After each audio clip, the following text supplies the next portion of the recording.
As a young boy, I had problems, dental problems, and it just got progressively worse. There was a great deal of deterioration that had taken place over the years. I was reaching the point where I didn't want to smile anymore. I was talking and would have a hand up, to my mouth. I was embarrassed. I think it was really just looking in the mirror saying, this has to change.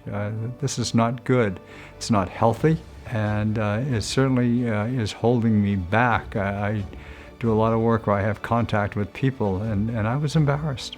One thing that I would like others to know is that from the moment you open the door and you walk in to Dr. Lane's office, you are welcomed. You know that you are going to be taken care of.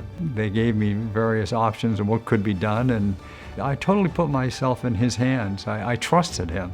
Since I had the procedure done, life has changed for me. I'm not afraid to eat. That was a fear that I had. It's completely gone. I smile a lot more. Life in general got better, and it renews your confidence. I certainly would recommend that anyone that is afraid to be out in the public, embarrassed when they open their mouth to speak, to have the procedure done.